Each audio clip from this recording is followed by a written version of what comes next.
All right. After being bitten by a radioactive bird, somewhat Manor T. Tuthill was possessed to become Kinneas the Skydude. This is episode number 135 of The Adventures of Skydude, and we are heading to Istanbul, not Constantinople. It used to be, but it's not anymore. And we're starting to enter, we're definitely in Alexander the Great territory. And I don't know that we'll have time to get to the Hellespont today. But if not, set that all up for Monday. And we're going to start going into the world of Alexander the Great now that we're down here on this side of the world. I've never flown over here. This is all new to me. Hey, something stopped. Where are you, music? Supposed to be on repeat. There we go. It's always something. Okay, so where we last left off, I'm almost too embarrassed to say. We died. And I know if you were tuned in yesterday, you're thinking, well, what's this we business? You were the one flying the plane. You died. Well, you were tuned in, so virtually you died too. I'll leave the choice up to you. You can chalk it up as a virtual death on your scorecard for frequent flyer miles for all these shows, or you're scoreless for these shows. If you want to be dead, yeah, you can say yes. Yes, Kinneas Airways has killed me once now. So I tell you all the time, I try to be perfect, and certain things happen, and we went over my mistakes, but we're not going to dwell on that now. Last we looked, let me turn this tool back on over here too, called the automatic scene switcher in OBS, which, if you're like me, you're going to forget as you move between screens. Okay, manually, and you normally have to do this manually, okay, by setting up blah blah blah. Hey, MCFC Boys is back in the chat room saying hello. How are you? I am fine. Looking forward to today's stream. Okay. And so what it does is, well, what it's supposed to do. Okay, yeah, what it's doing. Pardon. Oh my goodness. If you forget while you're on a screen and you go back and you're like, hey man, check it out, we're flying over here and here. And you've left a screen open, everybody's like, I can't see it. You've got that screen up. This automatically switches scenes down, and I'm very forgetful. Okay, so that's on now. It says that we died right in the vicinity of LBBG. I had to rent another plane. We're under $9 million now. We're in $8,800,000. That's how bad of a penalty it was to crash our plane yesterday. Horrible. Horrible. Okay, so let's spawn where our corpse is. Our corpses?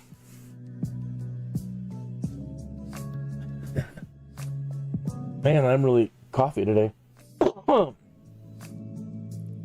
Okay, so LBBG. Burgess. We need to change the conditions. Something more to. Hopefully we can arrive in around Istanbul. Well, whatever. We'll make it so that the colors look the best when we get there. We'll set the sky. Okay. We are going to. I found us a job that takes us closer to. Oh, it said I didn't take the job. Oh, what a drag. There it is. I found us this job that at least takes us a little past Istanbul, so we can make 20 grand and try to claw our way back from our disastrous mistake of dying.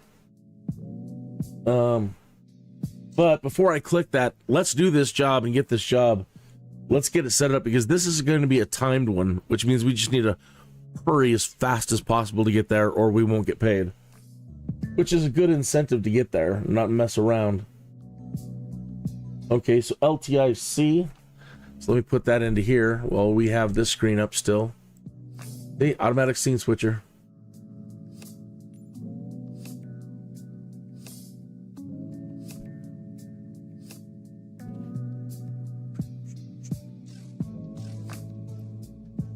Come on.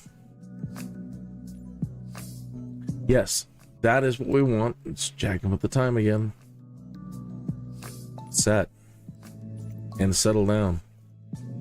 Okay, so yeah. Here's where we died yesterday. Crossing this body of water here. I don't know what was happening. We were looking at this wicked cool road system they built over this lake. And then we started crossing the water, and I don't really remember what happened. Yeah, like the autopilot went out, we started flipping over. I was so confident that nothing would happen that I had us below 3,000 feet when we went into a dive. So it sounds like I may have pulled back on the throttle a little along the way somewhere, or accidentally hit the throttle and put us into a position where the autopilot was stalling out. We flipped over and we came down. All right, and at the end of the show yesterday, we got all this set up for displaying a high-resolution map right where we're at. We were messing with how to preload the maps before you fly them, and so you can set the graphic level of the areas that you want to go to.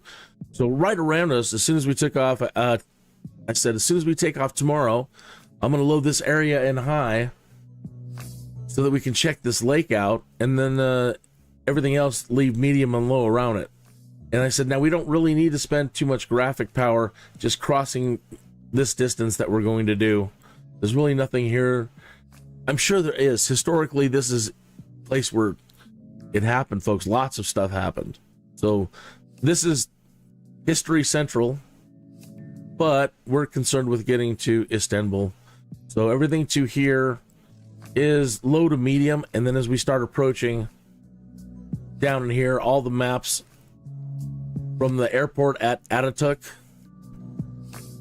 all this is going to start coming in clearer and clearer and into high definition here around the airport. As we turn towards the Golden Horn, again, History Central, folks. We have these two historic landmarks here. These two structures, which are breathtaking. Then we could get into some crazy Anunnaki talk. There's even stories about these connecting to Anunnaki, or celebrating them, or honoring them. It's crazy. Crazy. Okay. So we've got that set up in here. We got that set up in there. We'll go ahead and get that thing loading over here. Hop back over here and take this job. Uh-oh. Hello, Captain. Nice to see you again.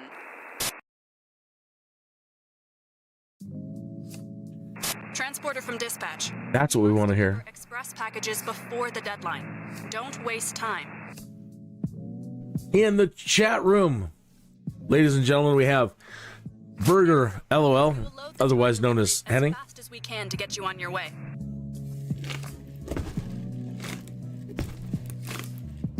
So I watched videos about all this.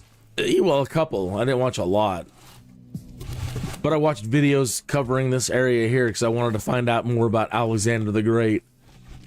And I'm like, he surely came across here. And yesterday, I kept saying the same thing. Transporter. Loading is complete. Let's go. All right.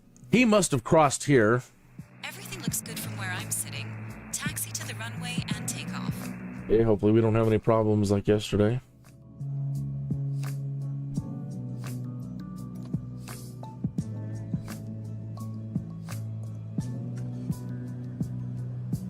Oh, and I kept saying he surely must have crossed at Istanbul, and I'm sure some of his troops did. But I learned about the Hellespont last night, and I guess everybody was like, this is a much cooler place to cross. We're going to do it here. Transporter from dispatch. Fly safe. We're not going to cross where those moolies think we're going to cross. We're going to cross over here. And anyway, it's called the Hellespont, and it's not too far from here. And it's a place where Alexander the Great commandeered every single fishing boat, anything that would float. I don't know if it was the first recording of them using their tents stuffed with hay as flotation devices. But he needed to move something like 40,000, 100,000. It's anywhere from a minimum of 40,000 to 100,000 troops. And yeah, so they loaded up their sleeping bags or whatever. So they must have been pretty waterproof.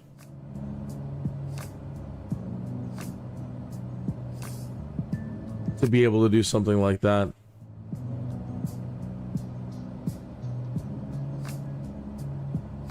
Okay, so we were marveling at this as we were flying in yesterday. And I was making jokes about it, this lake over here. Usually you don't see a lot of roads crossing lakes. I'm just like, it'll only take you a minute to get across, but considering how old this place is, you know, you got to think back before buggies and everything else. They had mules and carts, and obviously at some point in time these people were like, hell no. And I'm sure this is probably, I'm guessing I have no idea what they're doing here. They could be doing aquaculture, but I imagine that I'm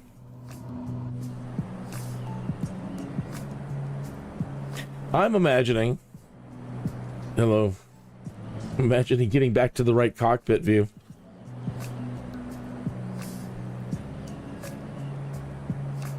We are frozen. I think we may have pros with me doing that. How weird.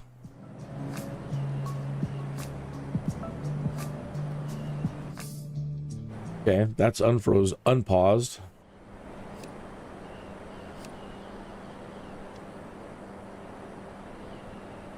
Huh. Yeah, I think we did.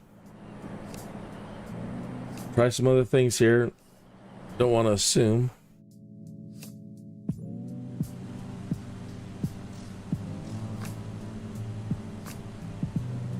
See if I can access these menus and try getting the camera view back.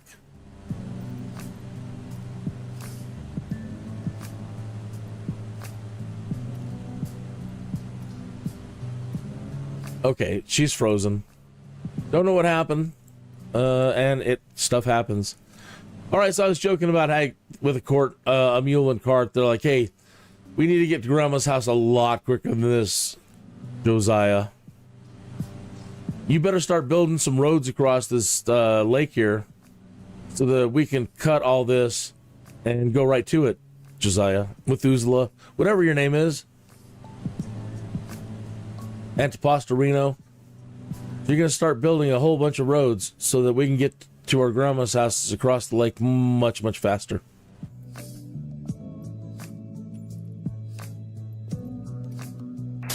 Welcome back, Captain. It looks like the weather is perfect for flying. Am I streaming tomorrow?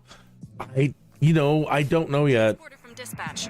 You must deliver express packages before the deadline. This time, don't waste time. I haven't heard about what our Aircrew. We will load the time deliveries as fast as we can to get you on your way. Hey, look, there's another flyer up there. Benson 7. I don't know what our plans are yet. I'm still waiting to hear from Plan Central about our Saturday activity.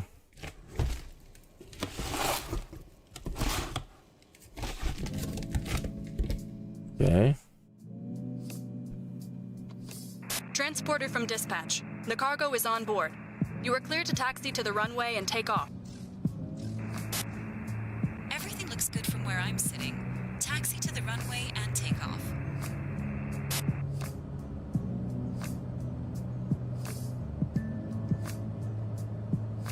Pilot, fly like the wind. Yeah, I'm sorry I didn't go through the cold and dark procedures. I didn't want to waste any time with that today.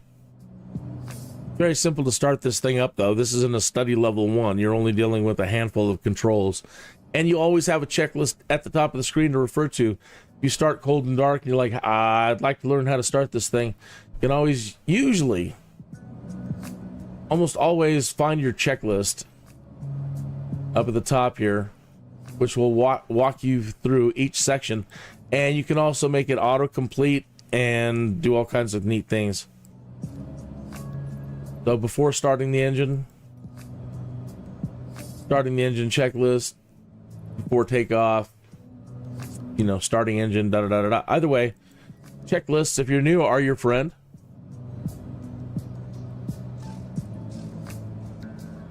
I want to get up to at least 3,000 feet. Because we died yesterday and I had us under 3,000 feet, when we went into the stall, I wasn't quick enough to do a stall recovery under 3,000 feet, and that's what killed us. So I think it's a good practice for me now to always be thinking when I am going places, to always try to fly lower for your visual experience. But I've got to start thinking about our safety now. So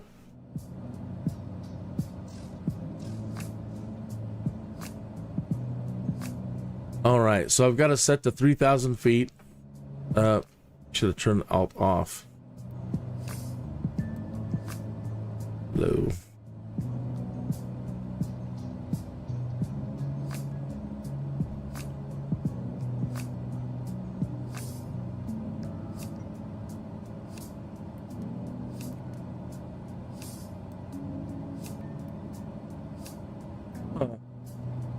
Never trust an autopilot. She's acting wonky. She's gonna kill us again.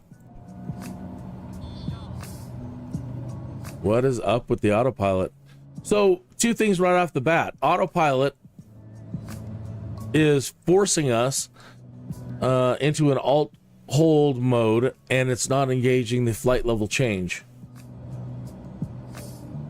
So, reinforcing our motto, never trust an autopilot. So I don't know I don't believe it's anything I've toggled incorrectly at the moment. I'll fess up and take blame for it here in a minute once we stabilize and get on path. I'll have a good look at it. But at the moment, I think the autopilot's glitching, not me. But we'll know soon enough. Okay. Basically, we're on course. If you look at the GPS needle down at the bottom of the screen, the kind of the purple pink bar, we're headed in the right direction, but you see the bar next to our airplane icon is off to the left. So although we're heading towards our objective, we're not on the vector that we created in the autopilot. And so I'm going to jog a little bit this way, and I'm going to hunt for that purple bar that the plane icon is now pointing at in the main screen. Okay. This is what I've been trying to figure out in DCS World how to do. They don't... Wish they just had something... Well, I got to get my head around whatever their instrument is over there so I can do this better in DCS World. Alright, you see I'm closing in on it. And now that we're almost at the purple line, woo, that was a little bit aggressive. Gripping the thing all tight after our crash, getting all nervous. All right, so still have to just inch our way back to the side. Just use a little bit of rudder to get us drifting to the left a little bit.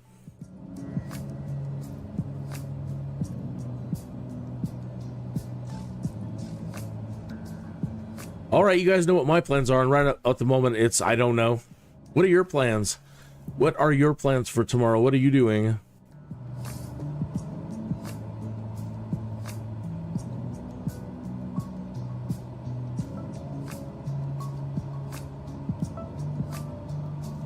All right.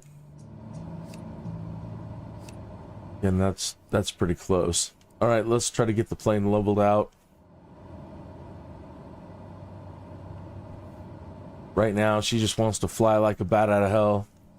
So I'm trying to use trim control, nose control, and keep the nose forced down. You see how when I let go of the joystick, the nose is rising? Not going to rise a lot, but I'm trying to make the nose sit down. So I've given it some nose down. It's going to speed up a little bit. And then the nose, just because we're going faster, the nose is going to start rising again. And then I want to get it to stop just a little above the horizon. Okay, stop right there.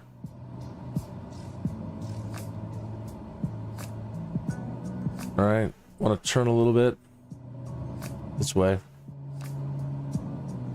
Take a look around, make sure you're not going to crash into anything. And that gives me a chance to come down here and look at what's going on in the autopilot. See if we can get alt hold to turn off. That's a success. Then we get flight level to turn on. Good.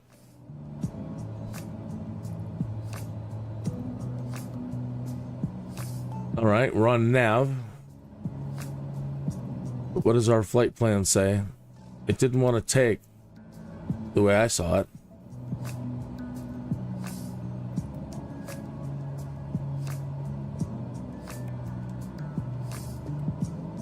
Okay, well, it says it's there. All right. Dial in 3,000 feet. Got it. Well,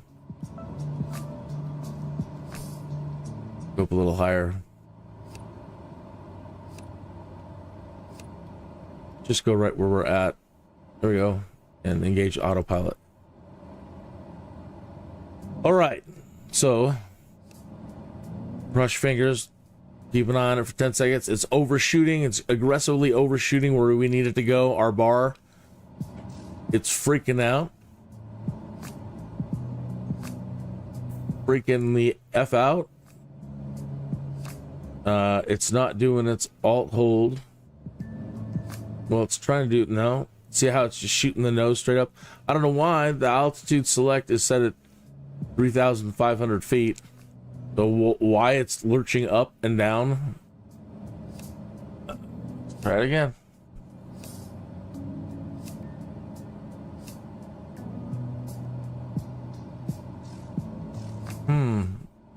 Boy.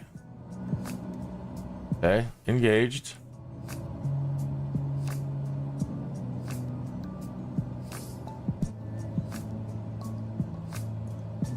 Put in the flight level change. We come down.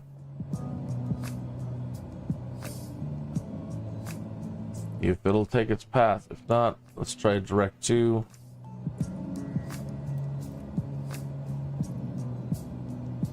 All right, it seemed to like that.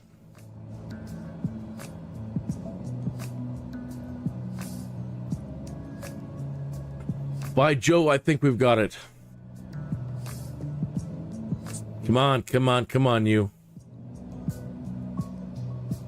It's doing the Stevie Wonder at the moment.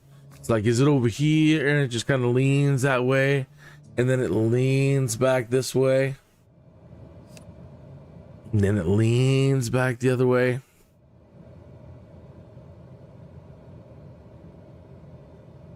See, it's kind of still like, oh, you lean this way.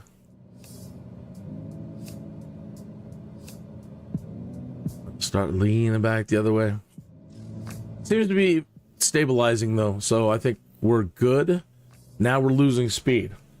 Why are we losing all kinds of speed? We're in days. This is where it was freaking out yesterday.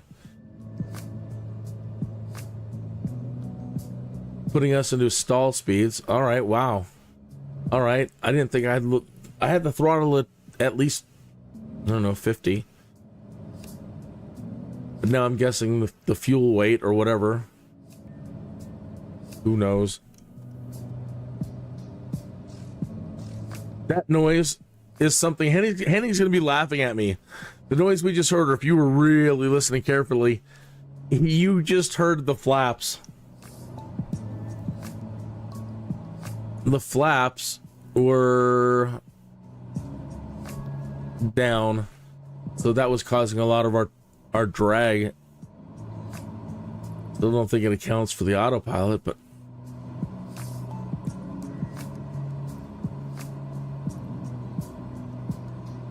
Now let's see if our camera controls work and we don't crash. Cross your fingers. Edson's still out there.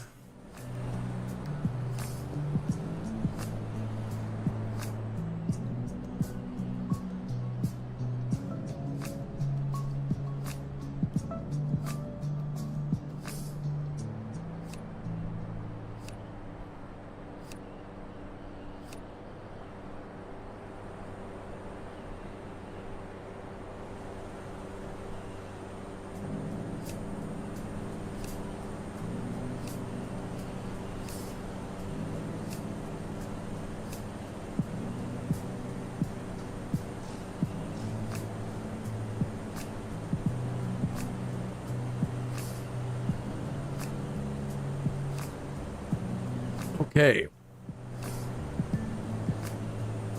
So we learned that this is all still part of Macedonia yesterday. Oh, you know, or what we haven't done yet is we did not get BUSHTALK Radio turned on.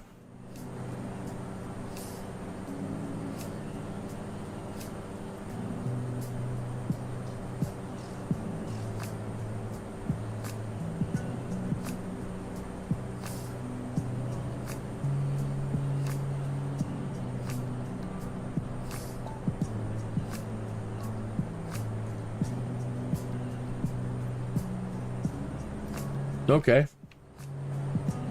If you're new to this, this is called BUSHTALK Radio, and it does play radio, and it can play radio from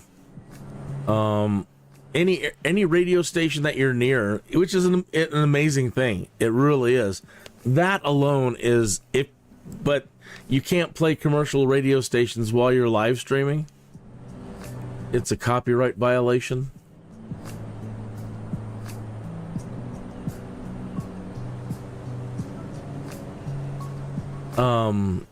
But what it also does is audio tours. So if people have created spots on the map and typed in their stuff, the AI voice then, or whatever it is, the AI voice does the readings.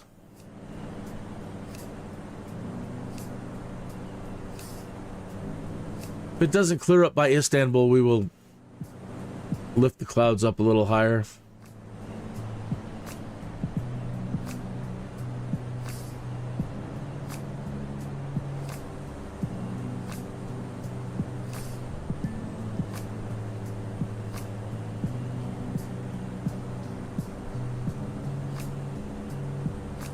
So before Alexander the Greek went south of here, right after he first inherited the throne from his dad, who was assassinated, he had to go into Greece and smack the Greeks around and say, hey, what's wrong with you guys? And they're like, oh man, we were freaking out, man. And he's like, what about those guys over there on the coast over there too? Oh, they're freaking out, man. So we had to go in and smack them around. What's wrong with you guys? Oh man, we were freaking out. Man, oh man. Man, we've wasted so much time. I have had to go down into Greece now. I don't think the Spartans had a problem at all, but I could be wrong about that. But I think the Spartans were on his side going, what's wrong with you guys? Why do you keep doing this to us?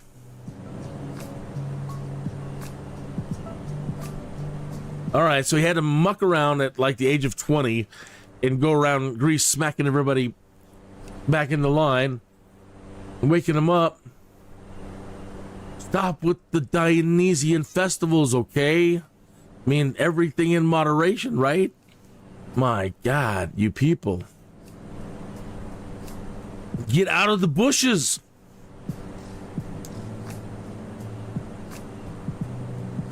Anyway, so he came over this way now, and he's making his way over here, and he had to deal with a bunch of people that were fighting over here.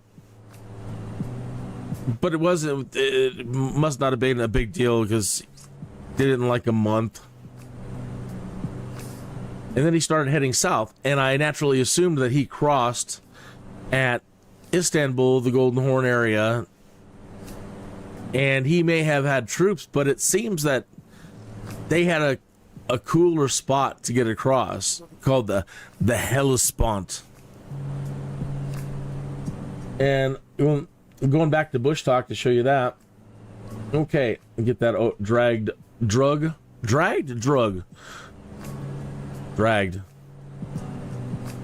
over to my screen here.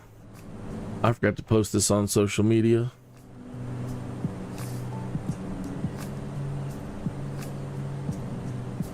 All right. Okay, so we are here now.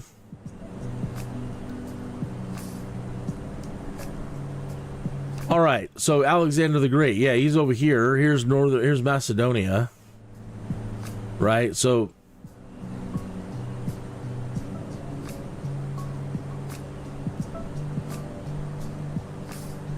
yeah, before he could head south, he had to deal with these groups over here along this coastline, freaking out.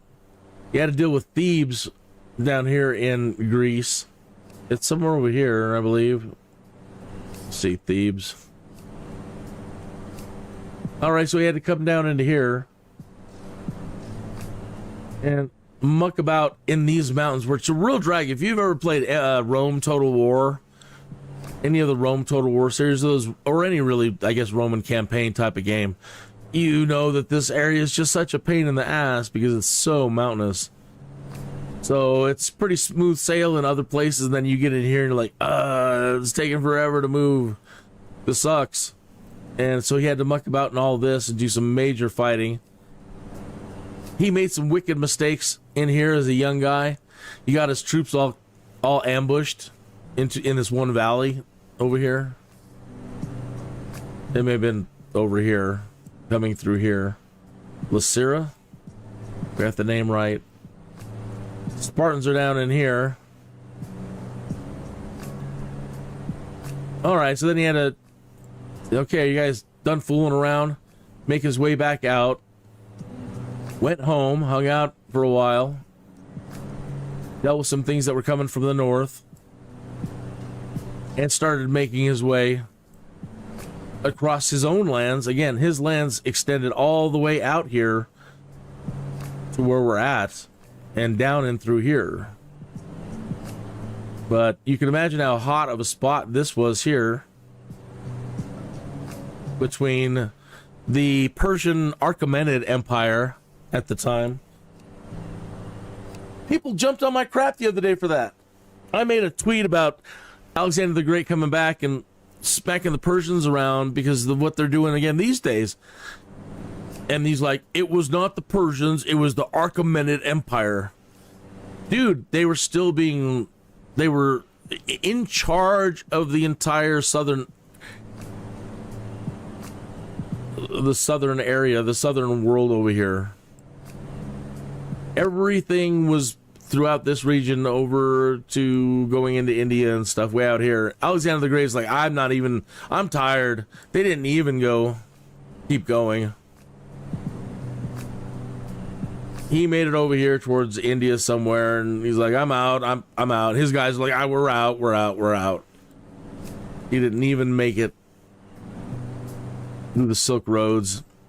Maybe there are other tales, but I didn't seem to pick up on any of that. Okay. Back to where we are.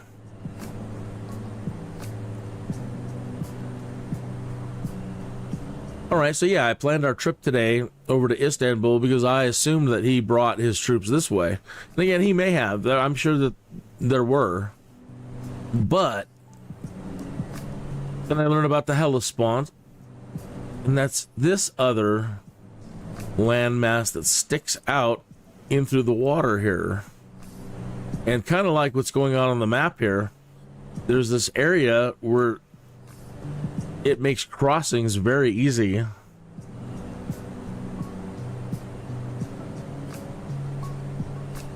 So Alexander the Great took a shortcut. And he's like, I'm going to I'm going to go to Troy. Troy is down here. He wanted to, I don't know if he wanted to just take Troy or what. He wanted to visit it. Again, he is also on a search for his own godhood at this point. So I completely understand his interest coming down through here. What I need to find out on here is, and I'm not good with geography, I need to find Lebanon.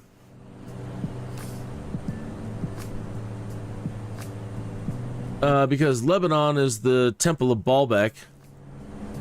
And where Gilgamesh and his buddy Enkidu tackled with Humbaba.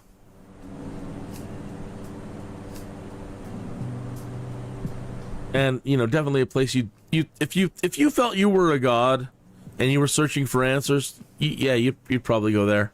Anyway, so he crosses the Hellespont, and now he is moving so fast with his troops. Everything's in like a month. He's able to cover like all these, take all of this, get these people in line over here, come down through Troy. He's making his way down through here, and he was trying to get to Egypt to learn all about that godhood stuff. I think he made it to Rhodes, but I think the troops came this way. All the way down through here. Then he took that journey that led him across the desert to go to the temple of something to discover if he was a god. And they're like, dude, you're a god. He's like, right, cool, all right, I'm out of here. So then he bones out and comes this way and just starts kicking their ass bad. Just bad. Bad. He showed them what for. And they had been very aggressive in the 300 years prior to dominate everything and keep pushing their way up into there. And you've heard the story about the 300 Spartans, blah, blah, blah. Yeah, we're dealing with the same people here.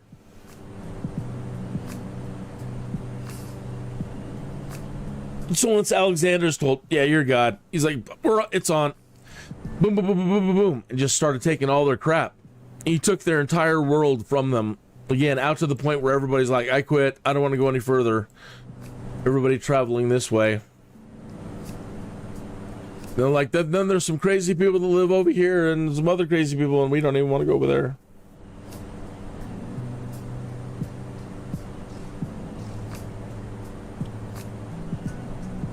Look at our plane bouncing around.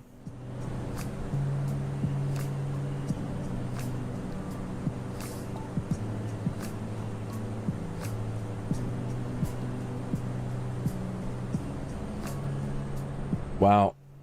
Christine made a super potent batch of coffee. I'm gonna go ahead and change the weather a little bit, I think. Just a little bit too cloudy. I just turned it off. I don't know. It actually looks pretty darn cool.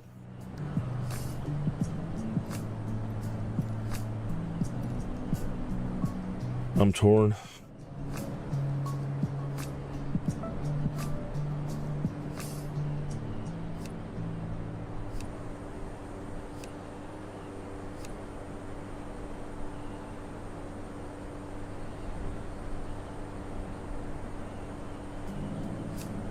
All right.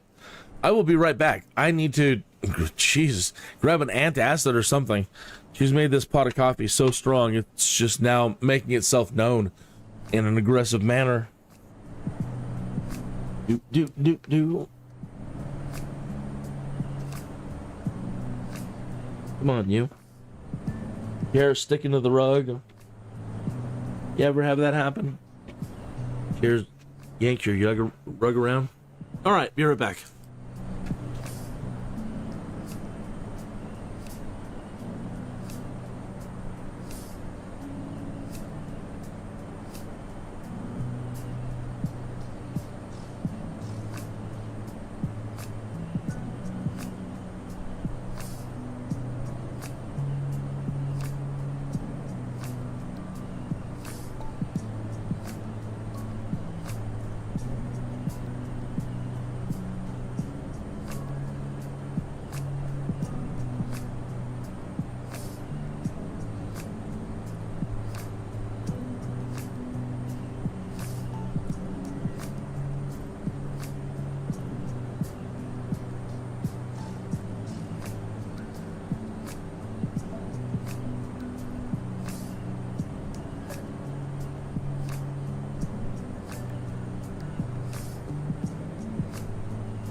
Oh, good. We have not crashed.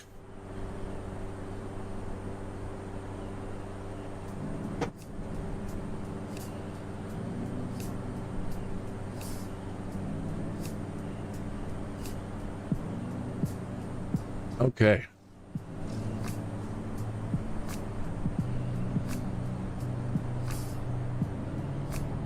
You might be a little bored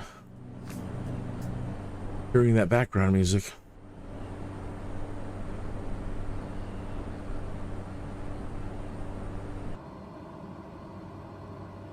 Check our speed. Well, we're close to redlining. We're hauling butt, that's for sure. And we got a wind. Well, we got a very quickly fluctuating wind, keeping us on path, pushing us from the side over here, and it's got us going fast. As fast. I mean, we're almost at the stick. Look at the left side there, the green bar that turns into a peppermint stick. If we start getting into peppermint stick area, no bueno. That's too fast. And right now we're so close to peppermint stick zone. Once you're in peppermint stick land, strange things can happen. Wings can fly off. I'm not kidding. A wing could fly off. Looks like that we're getting rain up ahead in small little pockets. So, you know, you really kind of want to avoid staying in peppermint stick land too long.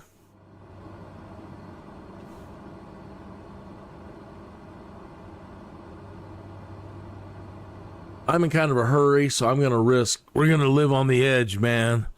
We're going to live right on the edge of the where green turns into peppermint stick land.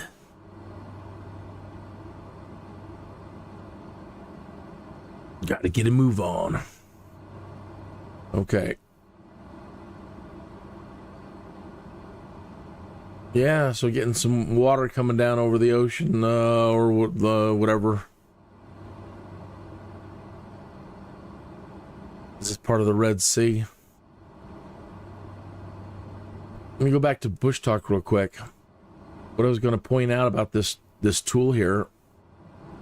All these dots on the map are all audio tours. So this is the path that we've taken from over here, and we passed this thing and it didn't trigger. But this is what it does. Usually if you fly over a point, it'll auto engage the audio tour. In this case, we flew near them, so it didn't engage them, but these were the two that we were closest when we took off. The Medin Rudnik. Let's find out about that now. Medin Rudnik is the youngest and the biggest neighborhood of Burgas, which is the biggest city in southeastern Bulgaria. Its population is about 107,000 people. In 1975, the village Medin Rudnik was added to the territory of Burgas, and the first apartment building was built in 1976. The old name of the neighborhood was Kara Bear, in English, Black Hill. The first panel blocks in the complex were built in 1976. The complex has 4 elementary schools, as well as colleges in shipbuilding and engineering. The quarter has 5 residential zones and is currently actively working on the new, which modern high-rise buildings are under construction. Medin Rudnik is the fastest growing complex in Burgas. Interesting name.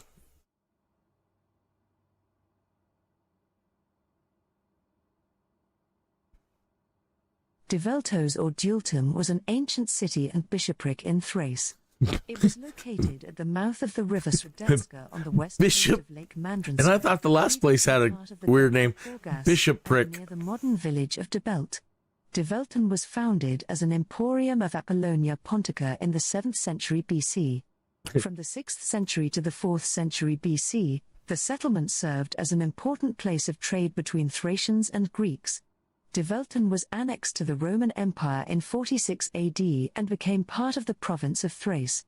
The construction of a colonia for veterans of the 8th Augusta Legion at Develton was likely planned prior to 69 AD, but was delayed due to the eruption of civil war of 69 AD.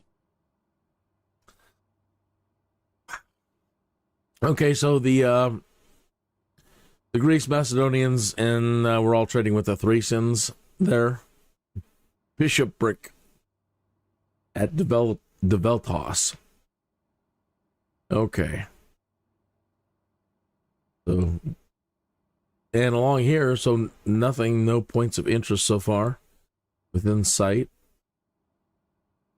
But coming up here in front of us, this is our destination here.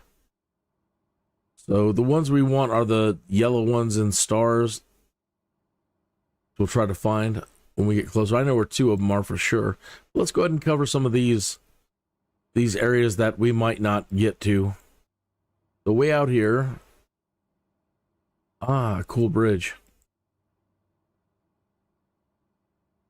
The Yavuz Sultan Selim Bridge is a bridge for rail and motor vehicle transit over the Bosphorus Strait, to the north of two existing suspension bridges in Istanbul, Turkey. It was initially named the Third Bosphorus Bridge. The bridge is located near the Black Sea entrance of the Bosphorus Strait, between Garips in Sarıyer on the European side and Poyrakoy in Beykoz on the Asian side. The foundation stone laying ceremony was held on the 29th of May 2013. Oh shit. The bridge was opened to traffic on the 26th of August 2016. At 322 meters, the bridge is one of the tallest bridges in the world. After the Millau Viaduct in France and the Pingtang Bridge in China, it is the third tallest bridge in the world of any type. Wow. The bridge is also one of the world's widest suspension bridges, at 58.4 meters wide.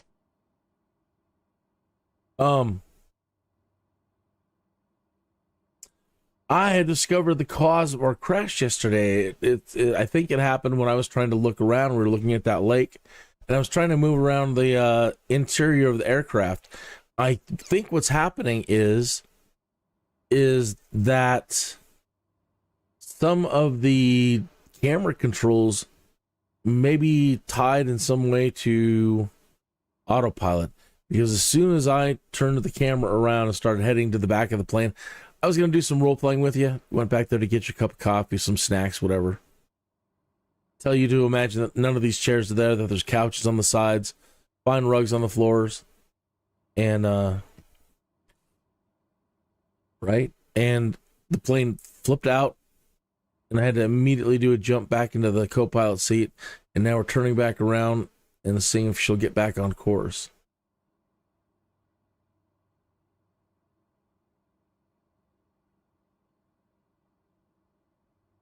Do.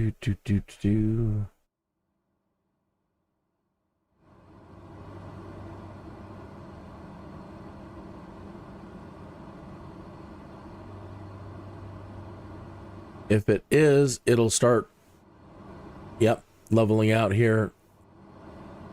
And when it intercepts the magenta bar,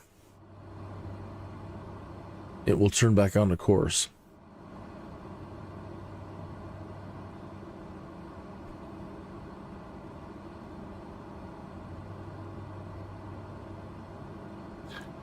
Got that wind still pushing us.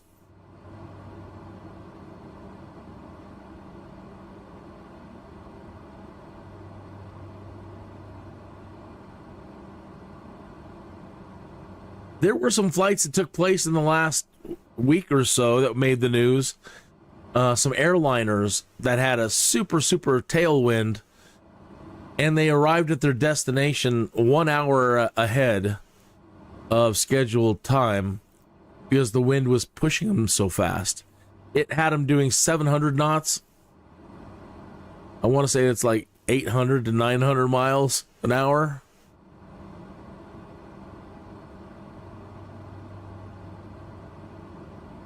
I wonder what they were actually cruising on.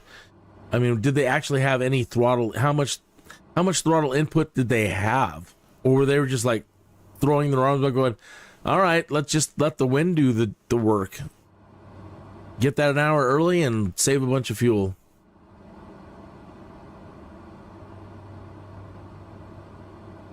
And hope we don't get in a peppermint land and rip her wing off. Okay, good. We're back on course. Ooh. So, I'm not going to do that with the interior cockpit controls. But imagine again, I'm a good host. I'm a good pilot. I want to make sure you're comfortable. You're always the VIP. Imagine yourself getting a 13,000 frequent flyer miles for this flight today. I should really get a website for this where I can track your frequent flyer miles and give you gifts and prizes, or do my own little Sky Mall. If you accumulate 3 million frequent flyer miles watching my live streams, get you a Harrier jump jet like Pepsi. It'll be a tiny little model of a Harrier jump jet.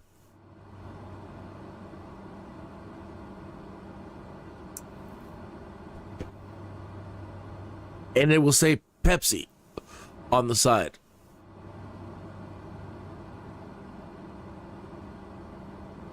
We're in the soup, sir.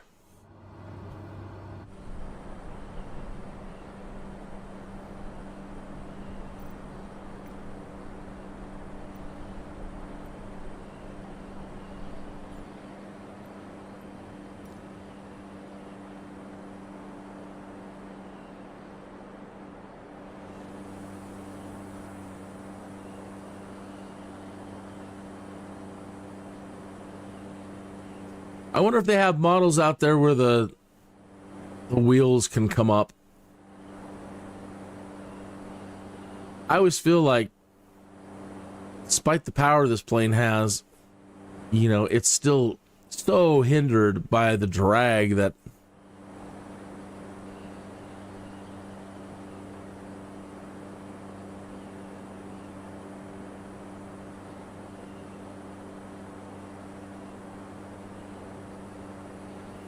I would love to have a tool that lets you create your own planes and test them. Because one of the things I would do with this particular plane, we've got all of our cargo underneath. I think I'd make it a little bit taller. I think I'd reduce the cargo height a little more so that we had more interior room and a little more headroom to kind of stand up and move around inside. We'll travel light, so we'll give up some of that. Also, I don't like it being so narrow. You see where the struts come out and go up to the wing there. To me, that's all good usable space. I'd want to oval this thing out a little bit. And I wonder if ovaling it out could make the entire body itself have lift. It seems to me, that through really fine-tuning your surfaces on your plane, that the entire plane could do a little bit more with regards to lift.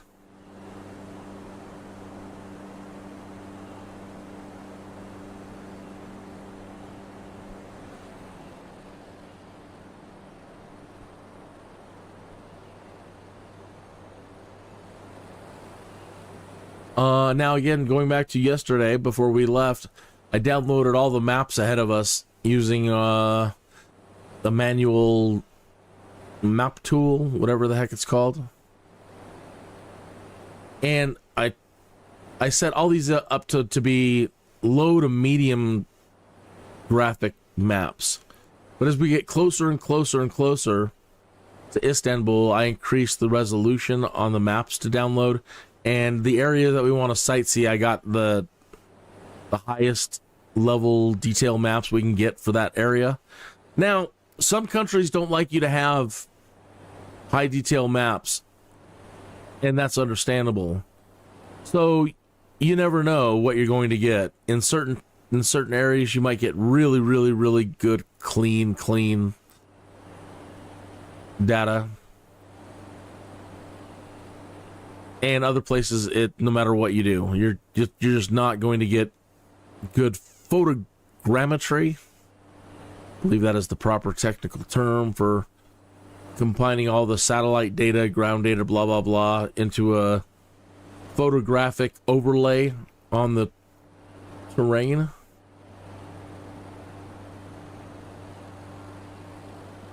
So I figured, yeah, we'd be yakking and having a good time on this portion of the flight. There's really nothing of interest too much.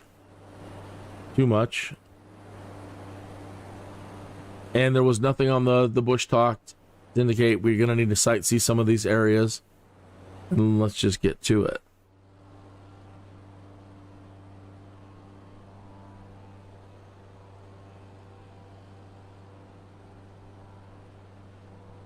Oh, that's a nice quarry over there. Oops. Word of the man on the controls there.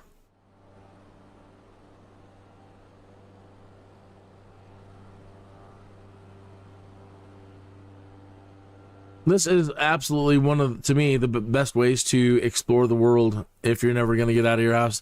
That one's cool too. I turned that into a resort. It might be a quarry, but man, built a resort on that thing. Heck, get back into the habit of building ziggurats. They're so cool. Nobody's built a modern ziggurat as far as I know.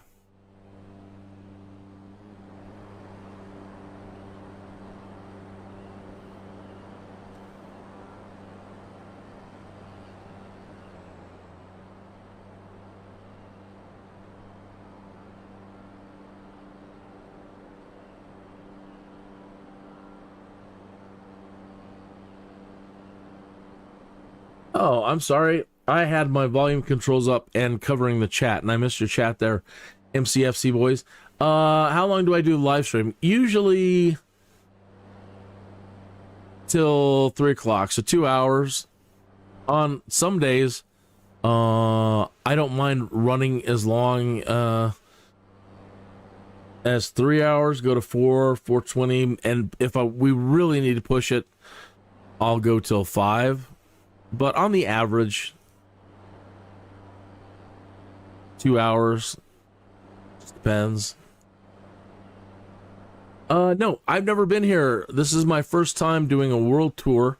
I normally, in the first year of live streaming, all my training was done in Colorado because I thought, well, I better train here if I want to learn how to get a license here. But I haven't done it. I'm too afraid of flying now after learning how to fly. I don't think I'm going to do it.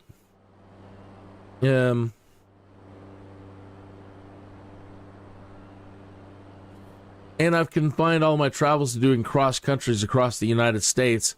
And only in the last month and a half have I been doing outside of the United States flying. And our first cross countries was from Colorado all the way down to Mexico, and then from Mexico all the way down into Argentina. And that took about a week and a half. And then with Hans and Henning showing up in the live stream, they wanted me to go check out Germany. And well, I wanted to go check out Germany. And we were doing glider flying in Germany. So I started in Germany, and now I'm making my way just wherever the winds take us.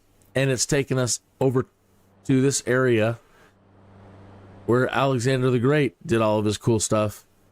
All right, we should be coming into higher density, higher definition maps now, as we're getting closer to Istanbul.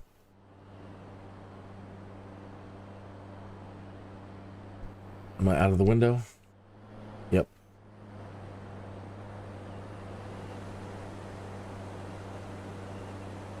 If it starts lagging out a little bit, apologies. I wanted to make the graphics as high as I could when we got to our camera photo taking area, so she might slow down a little bit.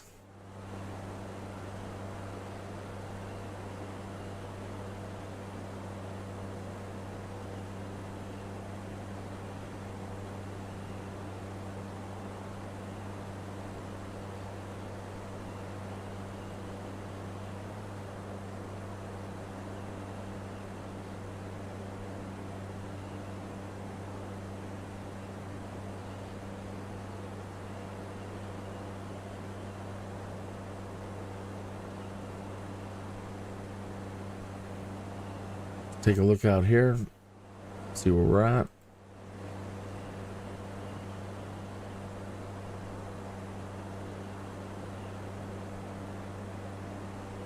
Wow, we're actually still there, according to this thing.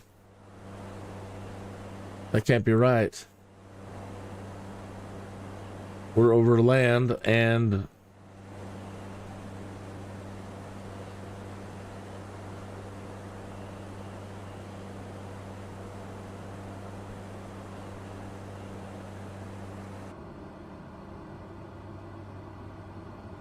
yeah, that's what I thought. So BUSHTALK is off now.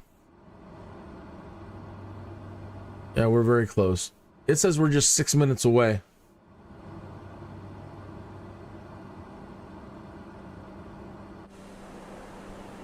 So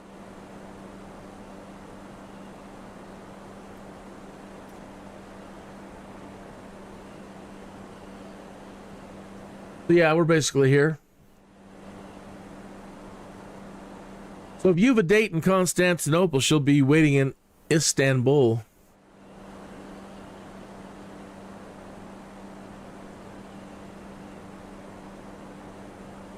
Have you ever been to Istanbul? Have you ever been to Europe?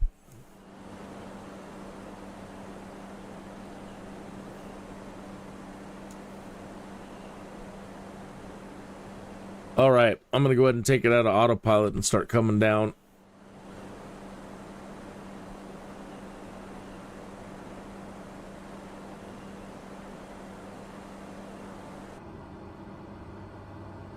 Start slowing down.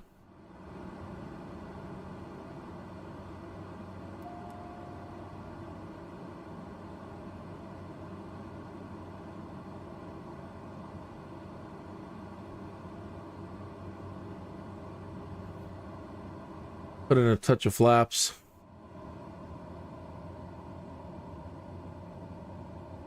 So what we're looking for is a big spot out there on the water. It's a big curve, and they call it the Golden Horn, where we're going to.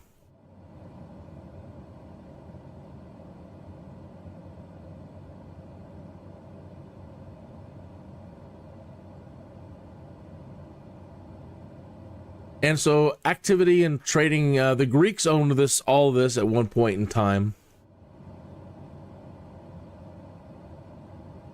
And as far as I know, the Greeks, they said there's been settlements all the way back to BC, blah, blah, blah, blah, blah. I don't know. But then the Greeks officially had it for a while. So they had to travel pretty far to get all this, establish this stuff. But they, you know, there was still, as I get it, people around. It's always been since ancient times, as I'm trying to recall through the lessons last night, that it's always been a metropolis since ancient times.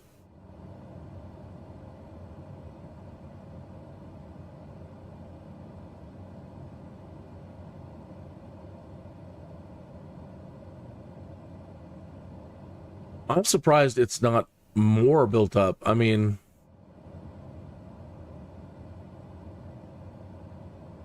considering how long it's been here, they're very smart.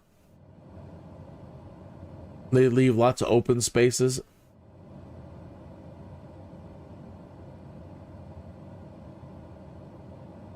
Henning was doing some formation with Hans and accidentally crashed into him while trying to do the upside down Maverick F-14 maneuver,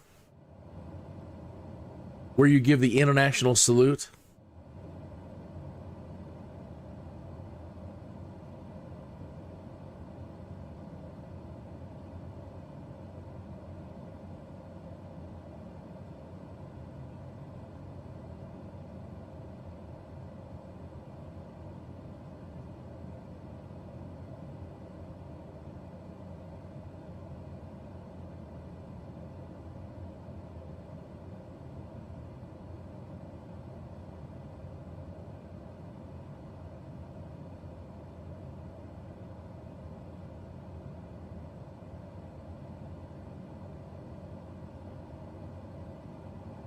All right, I think that is our airport over here to...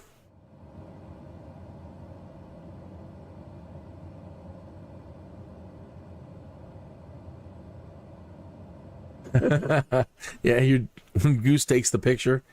Yep.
So welcome to Istanbul to all of us.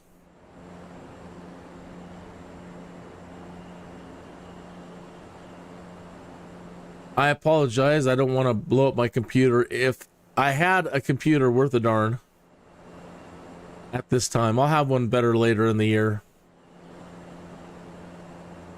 Then I could turn up all the cars, all the traffic on the highway, and all the ships out there on the water, and all the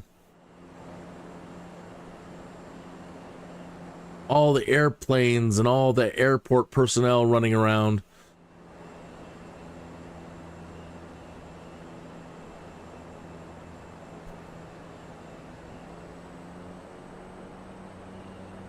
So this is the big international airport at Istanbul. I thought they would have some smaller runways closer to Golden Horn where we're going, but nope.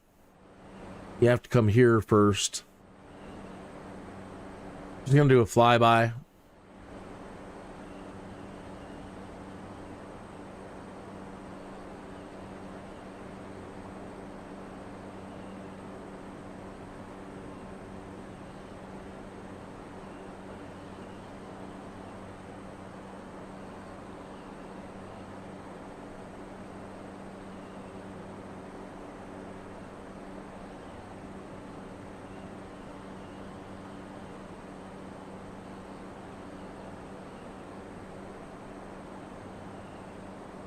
I don't know if there's a pack out there to where you can get this airport. Usually the airports are either done, if there isn't a solid map of it, somebody's usually selling the airport as a DLC to get it in all of its full glory. They're usually pretty darn accurate, though. That's a pretty neat terminal over there.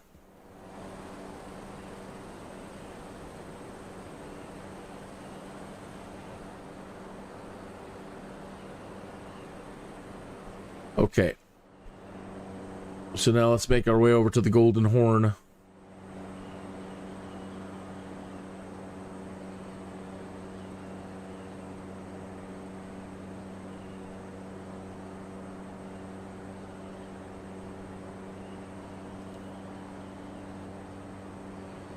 So I guess the people that controlled the Golden Horn throughout antiquity were always very rich because they were able to control all the flow of traffic going into the Black Sea over to our port side. So after the Horn out there is the Black Sea, and they were able to control every bit of movement through the area. So yeah, you can imagine. The taxes, the excise fees, you know what I mean? You ain't getting through here unless you're giving us some oranges. Some of that spice. You know how it is.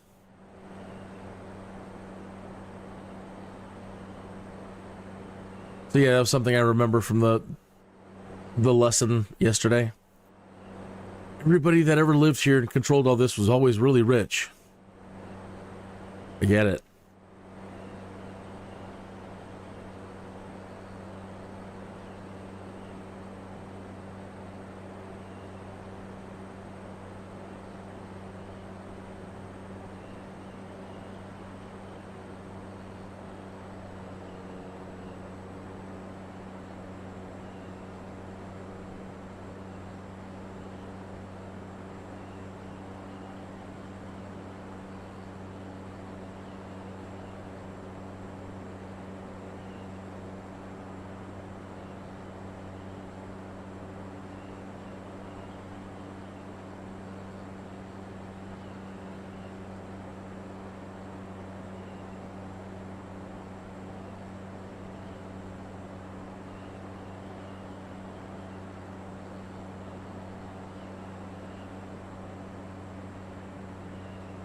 again, it's really cool to see that even back then through ancient times, they're like, nah, we need to have areas of open spaces. We like that little hill back there. Don't put anything on that hill. Leave this area open. Leave all that open.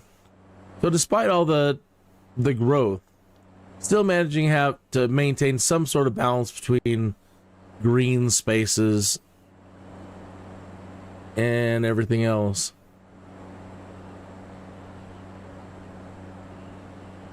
It's not all Borgified.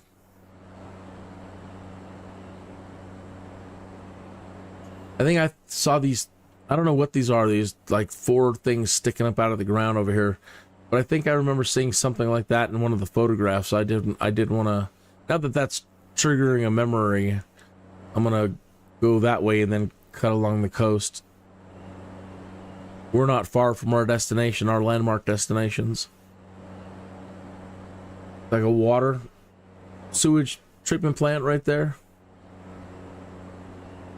Wastewater treatment plant.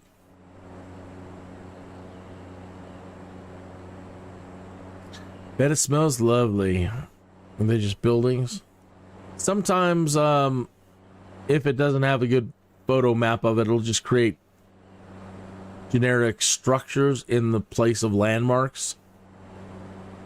So maybe it is 4 buildings, but I thought I remember seeing like a picture of 4 unique structures.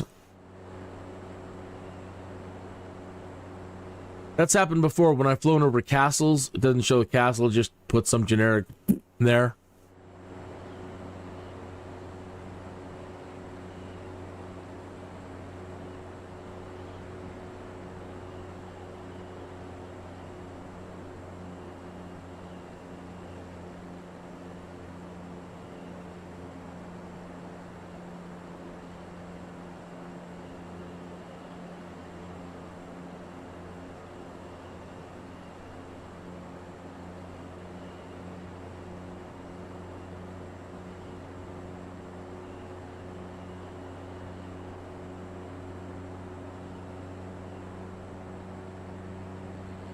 And sometimes the maps are really old too. They can be up to 10 years or more old. So obviously they're getting ready to build something really cool out here.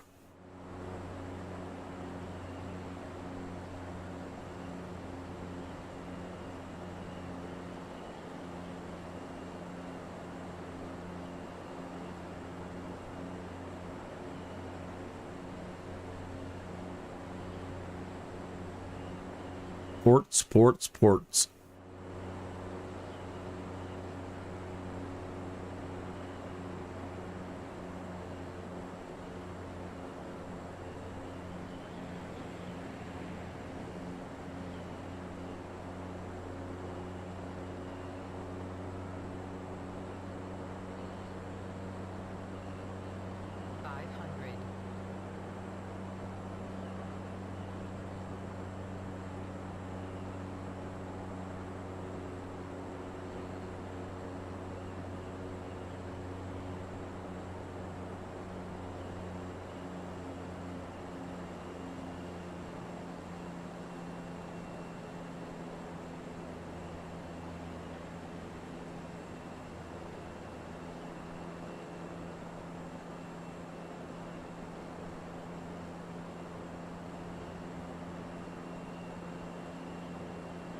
Now, I don't want to get into religion or everything, but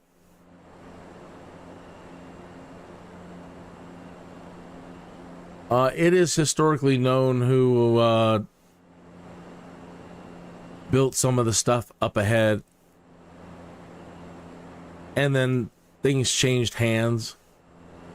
So some people might be thinking, what are you doing looking at mosques and stuff? Well, the Emperor Constantine, when he was down here, he had stuff built, and he was a Holy Roman Emperor.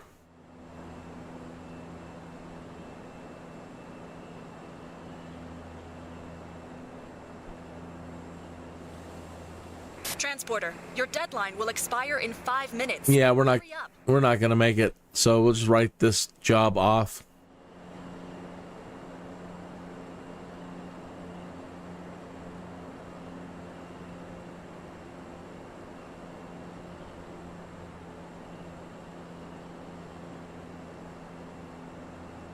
So you see, with things like that going on out there, they could pinch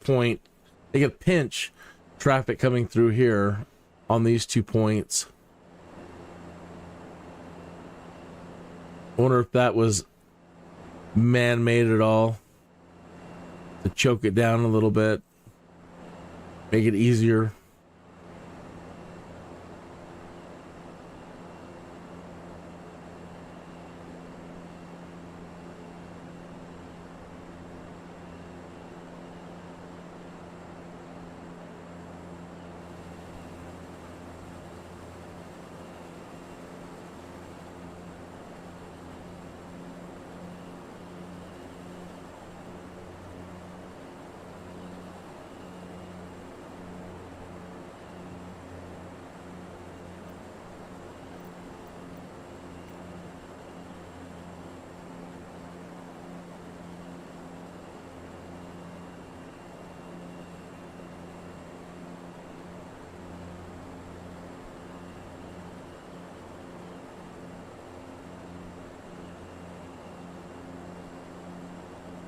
How could I have missed it? How did we miss it? That's the horn right behind us. Where's all the spires and minarets? What?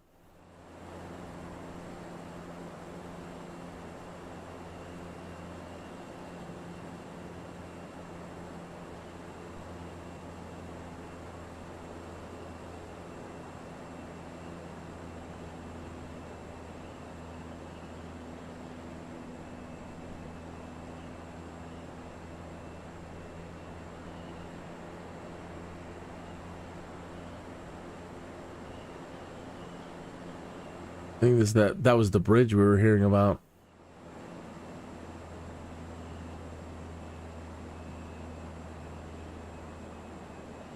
How do you miss something like the Hajj?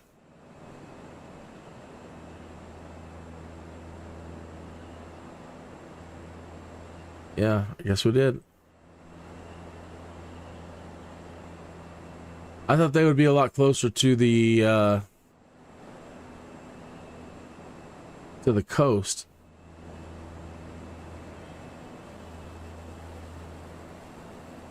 My apologies.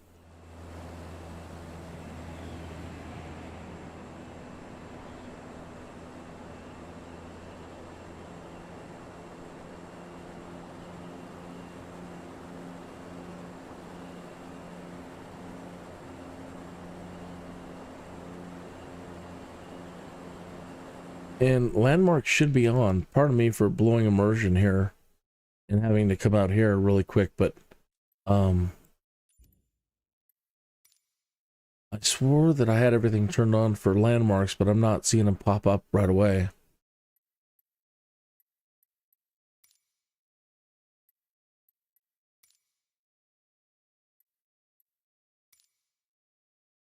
Do.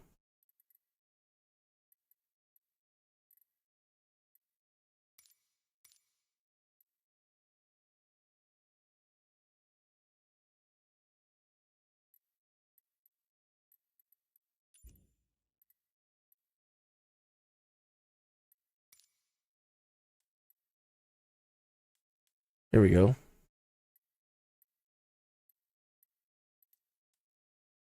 Points of interest. Yeah, they're supposed to all be on.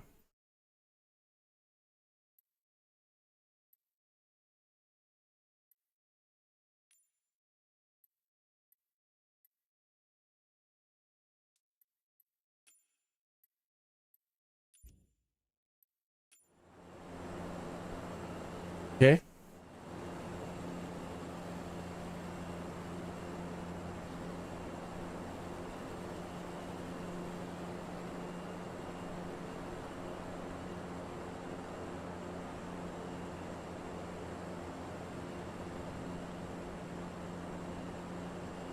Tick tock, tick tock. Sorry, but time is up. Yep. Too many delays today.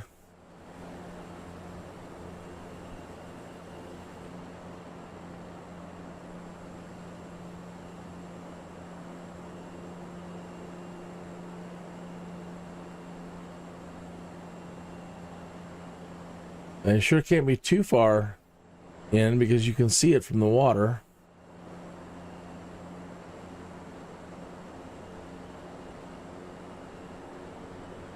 Oh, it will be a real drag if they're not. They've got to be in here. It makes no sense.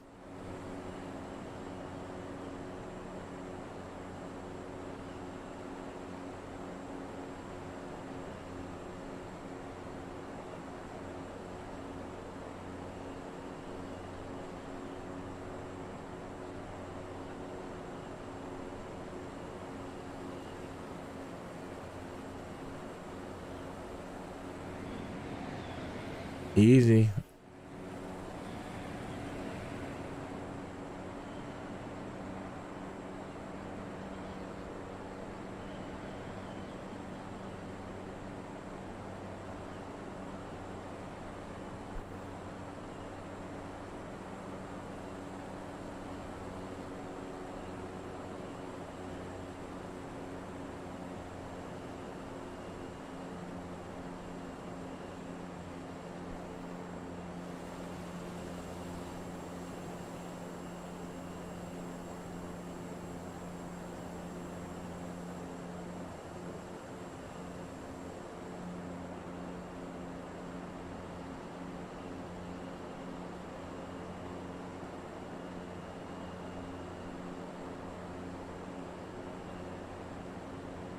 Well, I don't see how I've got us that far off track.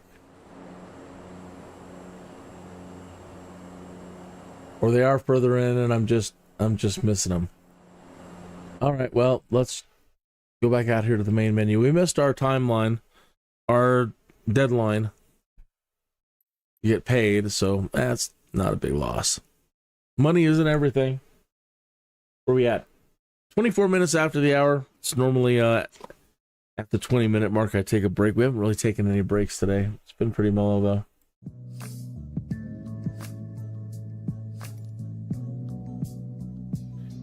Okay. Yeah, that's right where we just are flying over, because there's that other point over there, right? There's the airport. We flew along here. So it came over here, came down this highway, cruised along the ocean here. There's the ports. Whatever.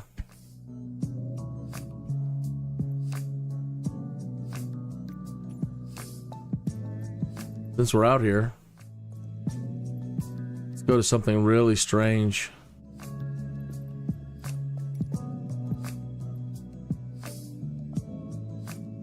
This one's pretty cool, but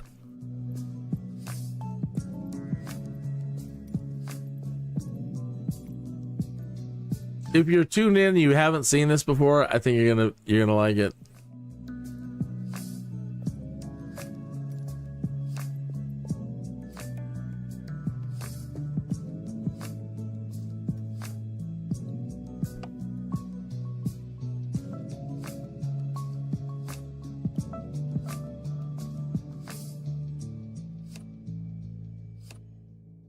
Okay, this is the first place that we're going to be spawning over. Sultan Ahmed Mosque, also known as the Blue Mosque, is an Ottoman-era Friday mosque located in Istanbul, Turkey. A functioning mosque, it also attracts large numbers of tourist visitors. It was constructed between 1609 and 1616 during the rule of Ahmed. Its Kulliye contains Ahmed's tomb, a madrasa, and a hospice. Hand-painted blue tiles adorn the mosque's interior walls, and at night the mosque is bathed in blue as lights frame the mosque's 5 main domes, 6 minarets and 8 secondary domes. It sits next to the Hagia Sophia, the principal mosque of Istanbul until the Blue Mosque's construction, and another popular tourist site. Okay. Now, something I learned from history class that I'm remembering from, like, I don't know, 12th grade, high school or something, is that in ancient times, the Iraqis going south, they were famous for their blue bricks. And you can, like in Babylon, and anyway, going back down into Persia, I guess they had the best lapis lazuli and could make the best blue bricks in the entire world. So that's what we're going to be spawning over right now, and it looks like we're sideways in the air. And we need to make it clear sky. Pause.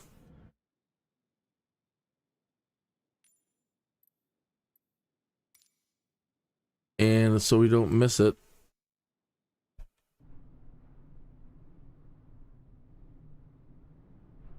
Should be directly below us.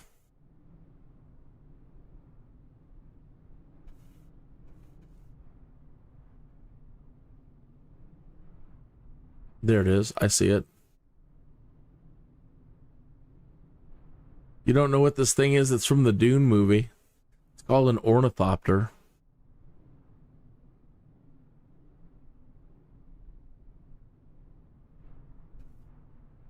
Back it again.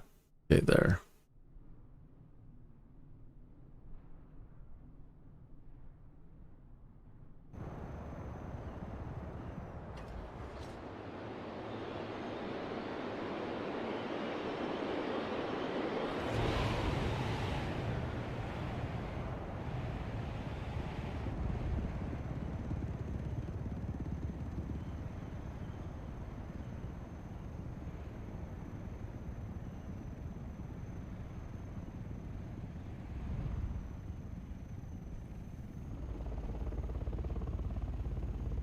Now, how did I miss it? There it is.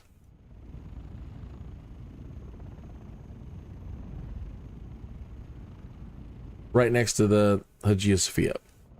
We'll learn about that in a moment.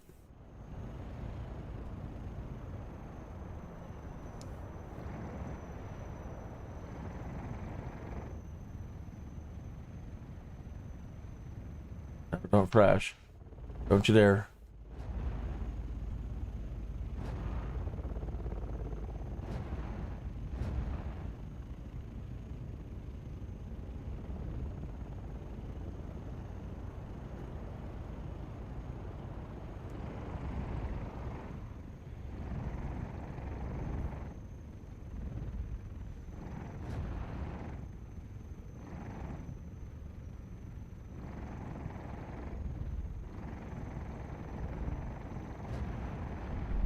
Oh, I shouldn't have hit the thruster there at the end. Oh.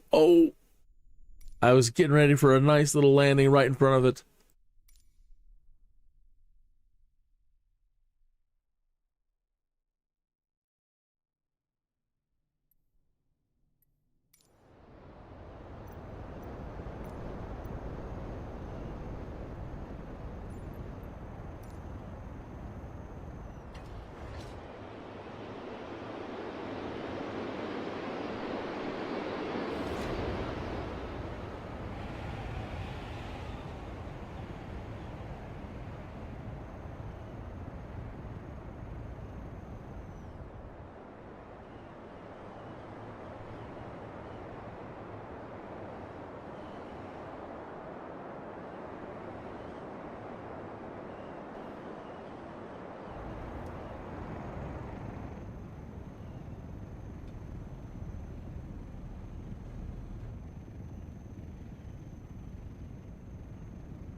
I had mentioned the Anunnaki earlier, right? And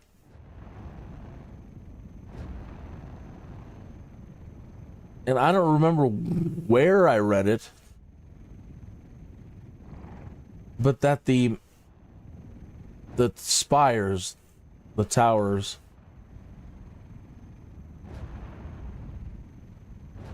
that they were all in honor of the rockets that the Anunnaki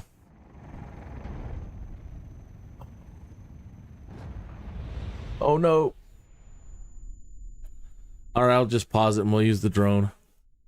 I'm sucking at landing this thing today.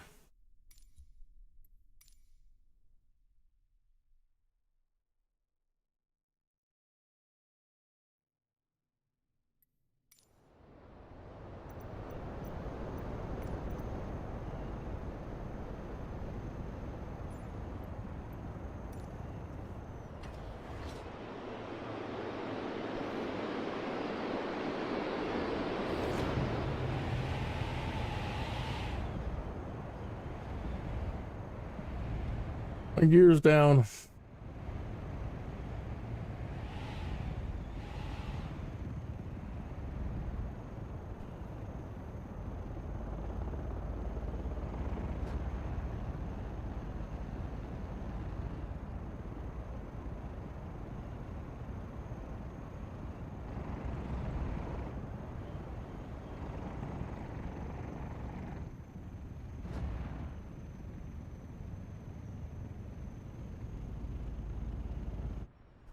All right.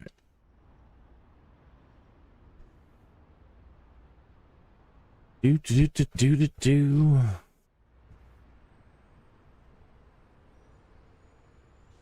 So 3-stage rockets. I think it was in one of the Sitchin novels where Sitchin, Zachariah Sitchin was a Sumerian tablet translator. And he's the one that really, I think, brought the Anunnaki into the conscious mind.